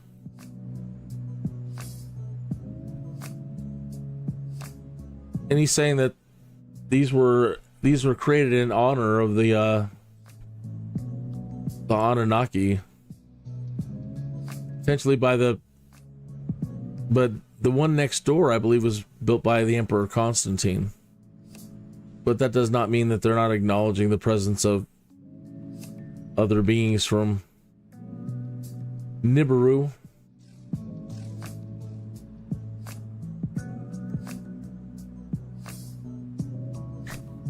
So going out to the water really quick, they always talk about this is what you see when you're coming around the Golden Horn, is these two massive structures. And they really shouldn't have built anything around it like these other buildings to obstruct the view in any way. It was silly thinking, in my opinion. I'd flatten everything around them so that they remain dominant in the landscape, and put these silly square buildings in between them like this. It's goofy. What were you thinking?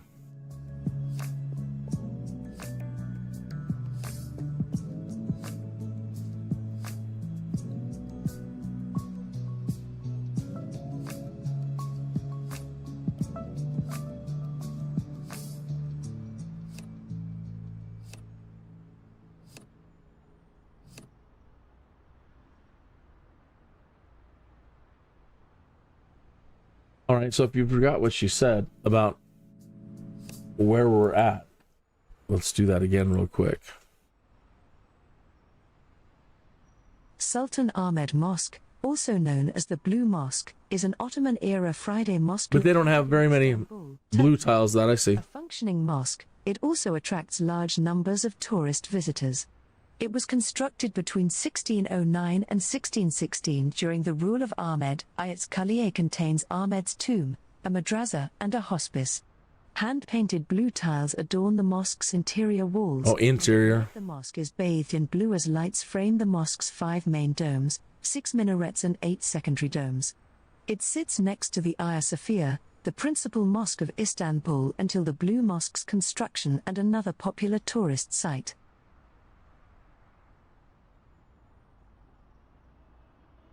Implying buttresses, right? Get that right there. Small, but still, that's the idea.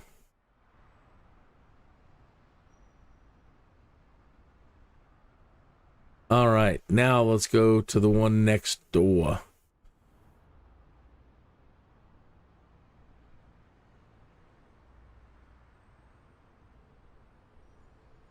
Hagia Sophia, officially the Hagia Sophia Grand Mosque and formerly the Church of Hagia Sophia, is a late antique place of worship in Istanbul.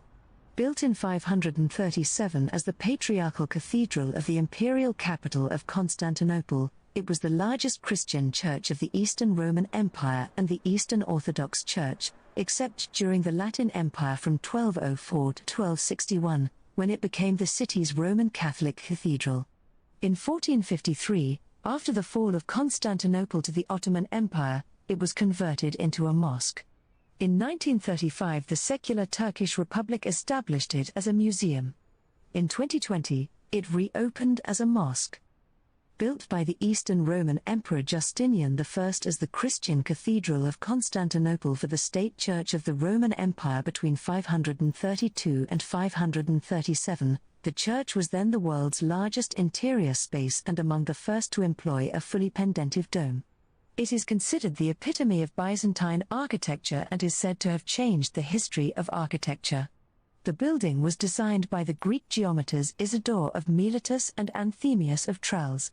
The present Justinianic building was the third church of the same name to occupy the site, the prior one having been destroyed in the Nika riots. Being the episcopal see of the Ecumenical Patriarch of Constantinople, it remained the world's largest cathedral for nearly 1,000 years, until Seville Cathedral was completed in 1520. Beginning with subsequent Byzantine architecture, Hagia Sophia became the paradigmatic Orthodox Church form, and its architectural style was emulated by Ottoman mosques 1,000 years later.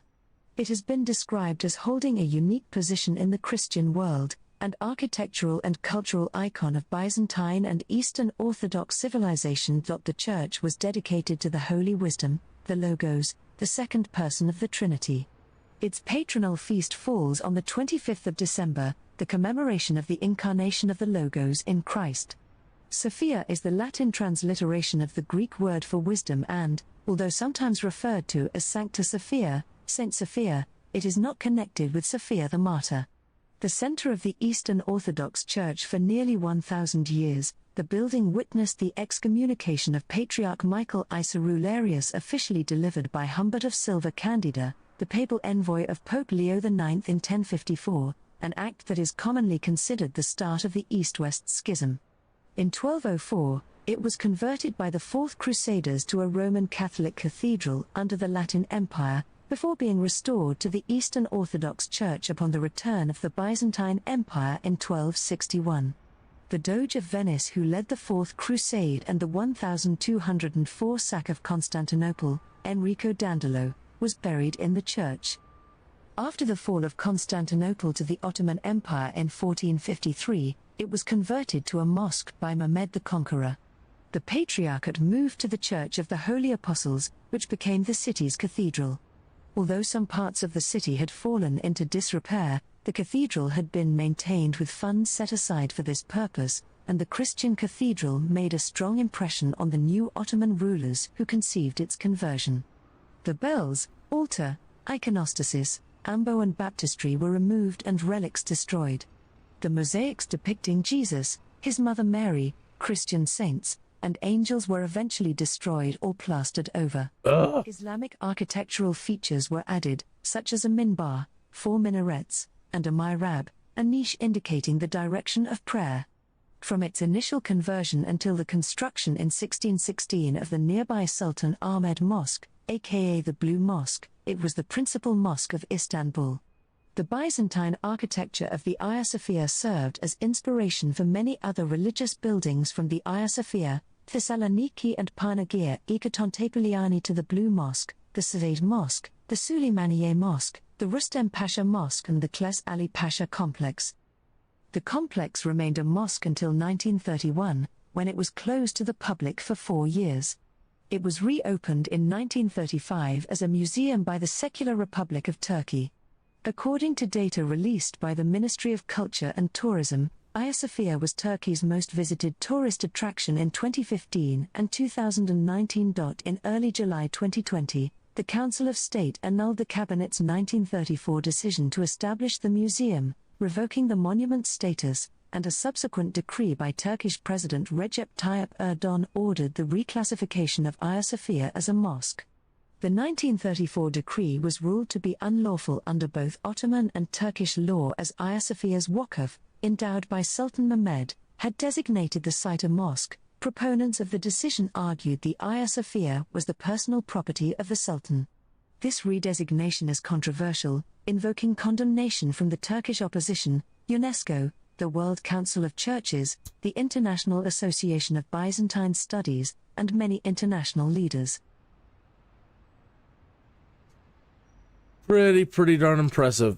Let me get another shot of that one. I didn't get my my camera shot of... I was flying around and wasn't paying attention. I need to grab at least one or two. With the sun down, it looks much more pretty in this light, IMO.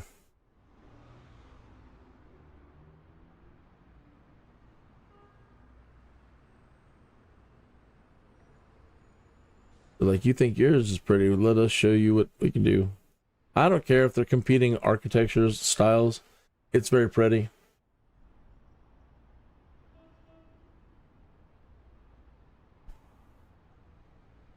That's a nice picture.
Yeah.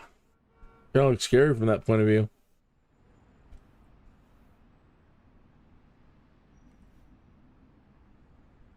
And this one is called the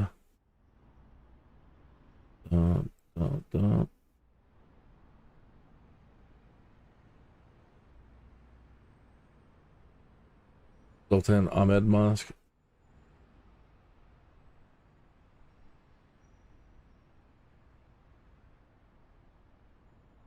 My pictures. Oh, whatever. All right. So we have arrived. We're here. Let's let me look at any other things that are on the map here. We did those. Over here, what is this? The Topkapi Palace, or the STO-Radio, is a large museum in the east of the Fatih district of Istanbul, Turkey. From the 1460s to the completion of Dolmabahce Palace in 1856, it served as the administrative center of the Ottoman Empire and was the main residence of its sultans until the 17th century.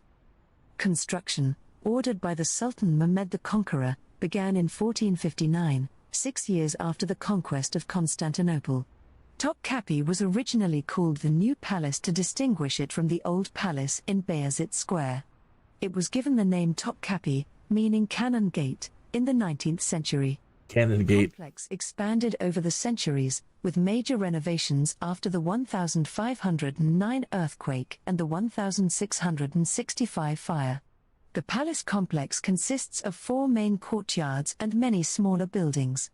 Female members of the Sultan's family lived in the harem, and leading state officials, including the Grand Vizier, held meetings in the Imperial Council building. The palace complex has hundreds of rooms and chambers, but only the most important are accessible to the public as of 2020, including the Ottoman Imperial Harem and the Treasury, called Hazine, where the Spoonmaker's Diamond and the Topkapi dagger are on display. The museum collection also includes Ottoman clothing, weapons, armor, miniatures, religious relics, and illuminated manuscripts such as the Topkapi manuscript. Officials of the ministry as well as armed guards of the Turkish military guard the complex. The Topkapi Palace forms a part the historic areas of Istanbul, a group of sites in Istanbul that UNESCO recognized as a World Heritage Site in 1985. Okay. So, the Golden Horn, folks.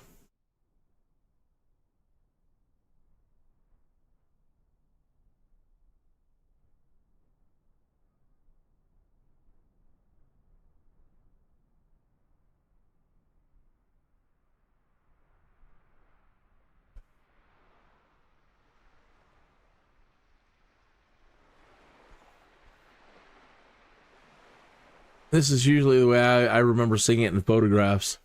Did you always had some boats coming in here?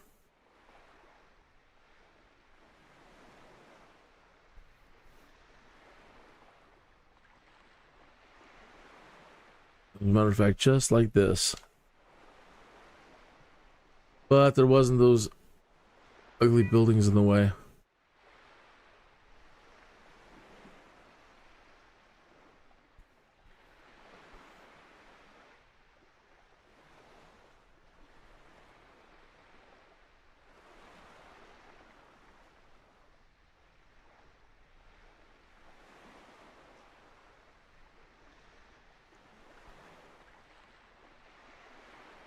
And it almost seems like the terrain is off. I recall, again, them being much higher in the landscape. Go back out real quick and see if that's something that we can mess with. See if it gives us any... But I thought that we had terrain up pretty darn high. Terrain level. Okay, let's go for broke. Turn it up all the way. All this other stuff is up on highs and ultras.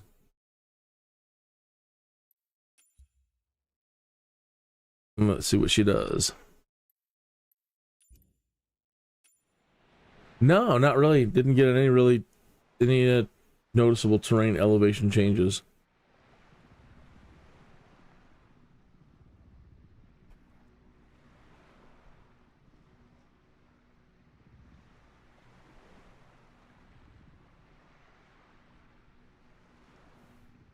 That's pretty with the lights coming on. Let's go to dark.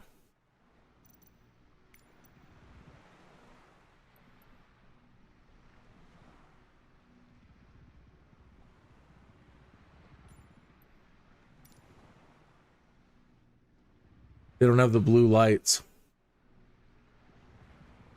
They said this place is bathed in blue light in the evenings.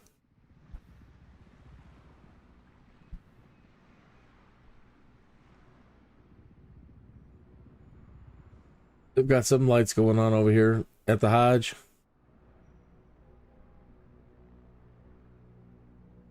Now, Sophia,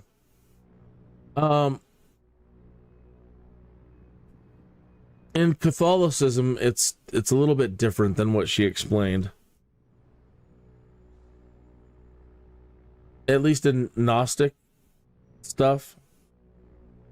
So what I remember about Sophia, if it wasn't for Sophia, we wouldn't have free will. So they talk about the Creator creating the first things he created. So if you go back to the Father, the Son, and the Holy Ghost, the Trinity, right? So in Scripture, the first thing that he made was the Trinity. And then he created the 300 things, the 300 beings, if you will, entities, whatever. And Sophia was 300. And Sophia was free will. But upon completing or creating Sophia, that's when things started going weird for the Creator, because he introduced free will into the equation. And so he would set something up in motion, and Sophia would be like, I don't want to do that. I want to do this. And then he'd get mad. And that's weird when you think about the Creator doing that, though. It's really strange. It's really, really strange to me that, he's like, well, I'm going to introduce some free will, and then things are going to go crappy. But I kind of understand it in a very primitive way from playing The Sims, and I know that sounds really stupid, but there's a lot of free will stuff you can turn on and off in The Sims now. And lately, I don't want them doing all these things. I want them to stay put. I don't want them to have the ability to move around or to do a lot of things, and I've restricted their free will in a lot of ways to prevent them from doing things that I don't want them to do until I get all the players in place. I'm trying to set up these things to happen.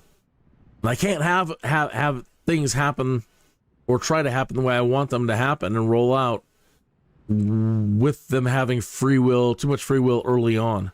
Like no relationships, don't have any kids, don't move in, don't move out. Get a job, but don't quit a job. Things like that.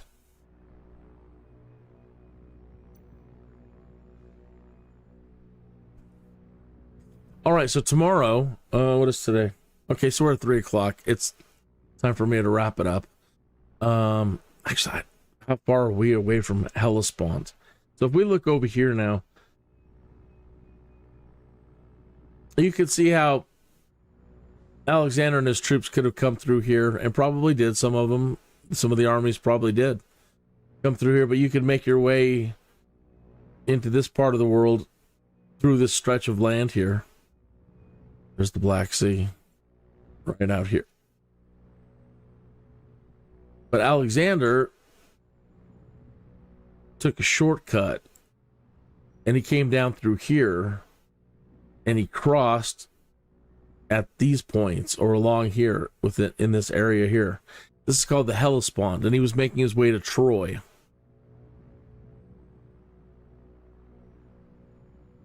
Troy was a city in the northwest of Asia Minor, southwest of the Çanakkale Strait, south of the mouth of the Dardanelles, and northwest of Mount Idaho. The location in the present day is the Hill of Hisarlik and its immediate vicinity.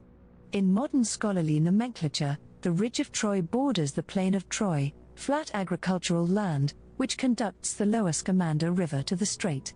Troy was the setting of the Trojan War described in the Greek epic cycle, in particular in the Iliad, one of the two epic poems attributed to Homer. After a destruction at the end of the Bronze Age, believed to represent the end of the Trojan War, and a period of abandonment or near abandonment during the subsequent Dark Age, the site acquired a new population of Greek speakers, who built a classical city that became, along with the rest of Anatolia, a part of the Persian Empire. The Troad was liberated by Alexander the Great, an admirer of Achilles, who he believed had the same type of glorious destiny. After the Roman conquest of this now Hellenistic Greek-speaking world, a new capital called Ilium was founded on the site in the reign of the Roman Emperor Augustus. It flourished until the establishment of Constantinople, became a bishopric, was abandoned, repopulated for a few centuries in the Byzantine era, was abandoned again, and is now a Latin Catholic titular see. Most recently it has risen to prominence as an archaeological site. In the mid-19th century, the Calvert family, wealthy Levantine English settlers of the Troad, occupying a working farm a few miles from Hisarlik, purchased much of the hill in the belief that it contained the ruins of Troy. They were antiquarians. Two of the family, Frederick and especially the youngest, Frank, surveyed the Troad and conducted a number of trial excavations there. In 1865, Frank Calvert excavated trial trenches on the hill, discovering the Roman settlement. Realizing he did not have the funds for a full excavation, he attempted to recruit the British Museum, and was refused. A chance meeting with Calvert in Çanakkale and a visit to the site by Heinrich Schliemann, a wealthy German businessman and archaeologist, also looking for Troy, offered a second opportunity for funding. Schliemann had been at first skeptical about the identification of Hisarlik with Troy, but was persuaded by Calvert. As Schliemann was about to leave the area, Calvert wrote to him asking him to take over the entire excavation. Schliemann agreed. The Calverts, who made their money in the diplomatic service, expedited the acquisition of a Turkish firman. In 1868, Schliemann excavated an initial deep trench across the mound called today Schliemann's Trench. These excavations revealed several cities built in succession. Okay, and that's where we're going to probably head to Monday, and I'll try to learn a little bit more about what Alexander did right after he crossed. I know he came down to Troy. I don't know if he was fighting people, but I know his army anyway went this way, and they dealt with some of their friends and allies over here, or they ended up smacking them back into line. Again, the Persians are, you can see how things were in Greek control, and then the Persians have come up and conquered everything, as Persians do. And he's making his way down here, and he's going to start trying to push them all back as he makes his way towards Egypt to find out about his status of, or the reality of him being a deity. I don't want to say a god because he was still human, you know. So we'll learn a little bit more about that as we go. Okay.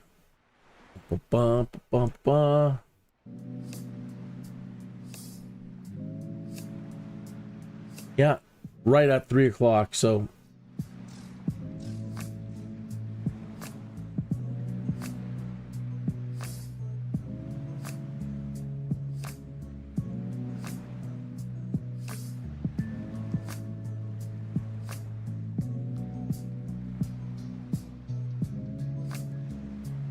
All right. So this has been episode number 135, The Adventures of Kinneas, the Skydude. And we have made our way down to Istanbul, and we got to check out the cool mosques, and we're at the Golden Horn, where we'll be spending the evening, having a wonderful dinner. It's all on me.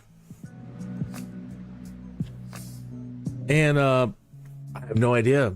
The kebabs, right? But he's like, the kebabs, dude. We're going to go to Istanbul. That's what one guy was trying to learn about Istanbul last night, watching videos. And this one travel guide guy is like, he's from UK. I have been obsessed with the kebab store next door to my house since I was a little boy. And they have told me my whole life that it originated in Istanbul somewhere. And if I want a the good stuff, that I'll have to go there. So like 30 years later, he's a traveling scholar type person. And he's in Istanbul, and I remember at the start of the video, he's like, I can't wait to get a kebab. All right, on the path of Alexander.